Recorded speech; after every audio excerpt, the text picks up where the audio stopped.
Le Sumilux 50 mm f1.4 de Leica est un classique. C'était le premier objectif de Leica à s'appeler comme ça, une nomenclature en fait qui représente les optiques d'ouverture de moins de 2,0 et de plus de 1,0. Elle est apparue en 1959 avec une première construction optique, un premier design optique qui fut assez vite remplacé en 1961 par une formulation de Walter Mandler, le célèbre ingénieur optique de chez Leica, qui fit une formule qui résista jusqu'en 2004, donc vraiment une très longue durée de vie de ce design, pour n'être remplacé à la fin qu'en 2004 par le Sumilux 50 mm M sphérique.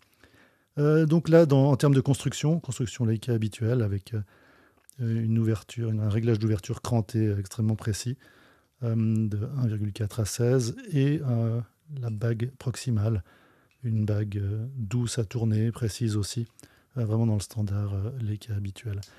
Ceci est une version 3 pour le M avec le pare-soleil intégré, donc une version 3 qui est apparue en 1992 et qui donc a duré jusqu'en 2004. Et il en existe aussi pour les formats R, donc c'était les formats réflexes de Leica. On en trouve aussi.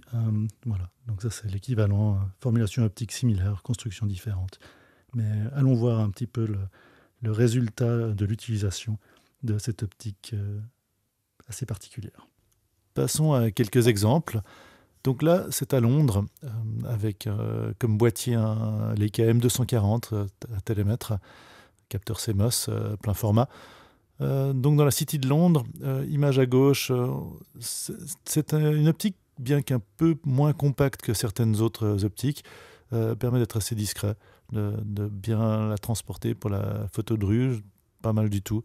Surtout qu'un capteur aussi peu sensible, tout est relatif, comme cet appareil qui commence à dater, l'ouverture permet, on le verra un peu plus tard, d'attaquer des scènes un peu plus sombres. Mais en tout cas, pour le rendu en général, on voit qu'il y a un rendu extrêmement précis, un beau piqué, surtout dans les scènes de contraste moyen, comme ces deux scènes, l'une de rue, l'autre de la city, vue depuis un rooftop. On remarque sur la scène de droite, sur la photo de droite, une petite distorsion convexe qui ne dérange pas particulièrement, c'est une distorsion géométrique minime, qu'on peut aussi corriger en post-production, évidemment. Les deux prochains clichés, donc sur l'image de gauche, on voit aussi ce bokeh à l'infini. Donc là, le bas de l'image, on voit la netteté, et on voit ce bokeh à 1.4 qui permet quand même de créer des ambiances avec un bokeh extrêmement doux, y compris sur des longues distances. Donc ça marche vraiment bien. Là, on voit aussi un petit peu le rendu des couleurs en même temps. À droite, donc scène de rue, aussi on voit un petit peu concrètement ce que ça donne dans des situations de plus haute luminosité. Toujours à 1.4, tous mes exemples seront à pleine ouverture, a priori. Les deux images d'après. À nouveau, pleine ouverture, c'est quelque chose qu'on peut trouver gênant pour certaines images. Donc là, je suis à 1.4, c'est cet aspect un petit peu de brillance, de diffusion des hauts contrastes, comme on peut le voir sur les passants en bas de l'image, ou sur l'immeuble. Là, il y a vraiment un très fort contraste. Et en pleine ouverture, cette optique a tendance à faire ça. Ce que je trouve assez intéressant, ça donne beaucoup de personnalité aux images. On voit aussi sur l'arbre en haut à gauche ce bokeh un petit peu tournant, mais beaucoup de personnalité donc pour ce Sumilux qu'on reconnaît assez bien. Si on ferme un peu le diaphragme, on obtient évidemment quelque chose de beaucoup plus précis, on perd cette radiance de l'image. Mais bon, c'est aussi un peu l'intérêt de ce genre d'optique, ces optiques qui sont moyennement spécialisées, mais avec un caractère bien propre. Comme on peut le voir à droite aussi, on retrouve cette image de halo sur les structures un peu plus contrastées, dans les hauts contrastes, mais avec malgré tout une précision du rendu qui est bien là. Là, quelques images à très haut contraste. Donc, par exemple, cette allée dans un parc, dans Regent's Park à Londres.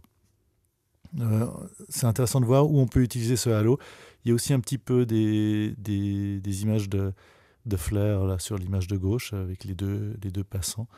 Euh, et on voit bien sur l'image de droite où les gouttes forment des très hauts contrastes, pas forcément à la même distance, aussi les reflets dans l'eau. On a un bokeh avec des aspects en œil de chat sur les bords, donc qui suivent un petit peu la courbature, l'arrondi de la lentille, et donc qui reflète sa construction. Pas trop dérangeant, en fait, c'est assez bien équilibré, je trouve. Il y a aussi évidemment un petit peu d'aberration, évidemment. Il y a de l'aberration chromatique sur cette optique. On le remarque dans les hauts contrastes avec un peu de magenta, un peu de cyan qui ressort dans les hauts contrastes. Mais sinon, une lentille qui a vraiment, on le voit sur l'image de gauche, vraiment un bokeh, une profondeur, un effet un peu 3D comme ça qui est bien présent. Ici à nouveau, alors donc la résistance à la lumière directe, on le voit à droite, relativement résistant, il y a un flair que l'on peut voir, hein, qui n'est pas si dérangeant que ça avec ces images fantômes. À nouveau, ça dépend du travail que vous voulez faire. Ou à gauche, on voit là c'était assez haut contraste, au même moment, en fait, à peu près au même moment.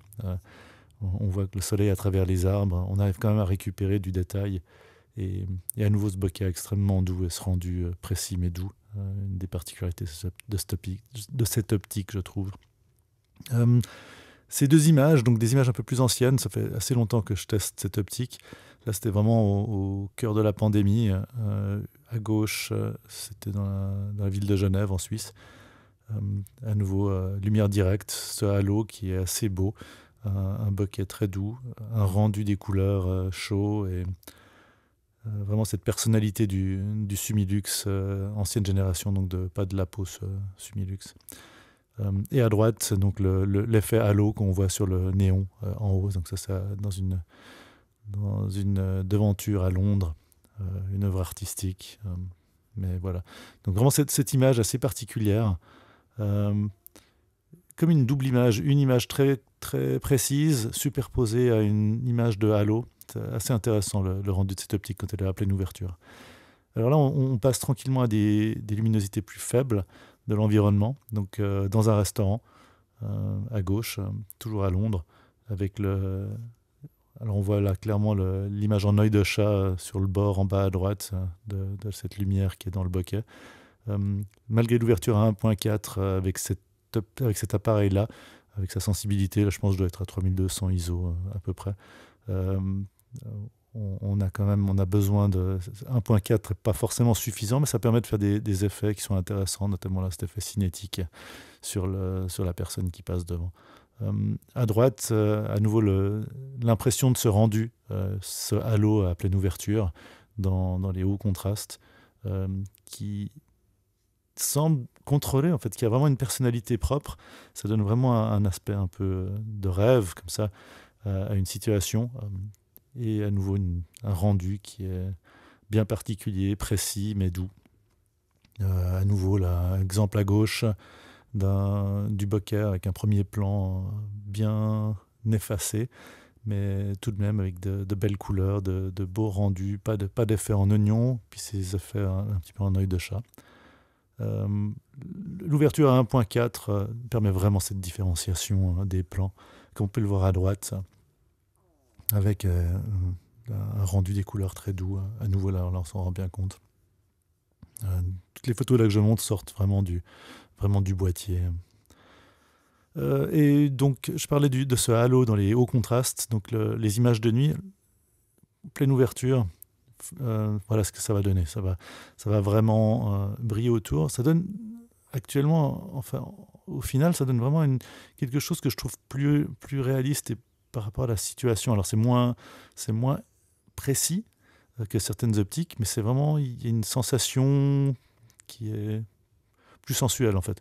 Une reproduction des couleurs de la source lumineuse contrastée dans ce halo qu'on voit bien sur l'image de droite. Et en fait, c'est plutôt correct par rapport à la scène réelle vécue. Et enfin, ces deux derniers clichés. à gauche sur un capteur qui n'est pas plein format, où on prend vraiment le centre de l'optique.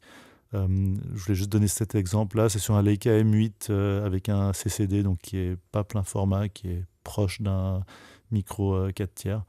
Mais on a quelque chose de plus précis avec des bords qui sont au centre. C'est vraiment le meilleur. Sur le plein format, l'optique Sumilux est un peu moins précise sur les bords. Là, on a quelque chose d'un un peu plus crisp, je dirais. Et à droite, alors là c'est carrément une autre optique, mais je trouvais intéressant. Je ferai probablement une vidéo dessus. C'est un Sumilux 1.4 version pour monture R, qui a l'air de mieux résister au halo. Donc c'est pas exactement le même rendu.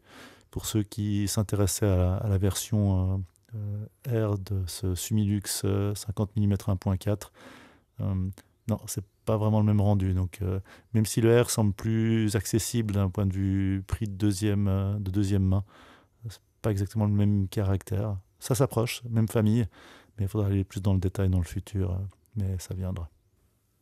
Donc, comme toujours, ces optiques Leica qu'on trouve d'occasion, ce design en particulier qui n'est plus construit, donc on ne trouve que d'occasion. Assez intéressant en fonction du travail artistique que l'on veut faire. Avec 1.4, pendant très longtemps, c'était une des optiques les plus précises et les plus lumineuses. Alors évidemment, aujourd'hui, avec d'autres designs, on trouve probablement plus performant. Mais à nouveau, c'est une histoire de caractéristiques artistiques aussi, pas que techniques. Donc voilà, une lentille vraiment intéressante, très particulière au niveau de son rendu optique, que je vous recommande fortement.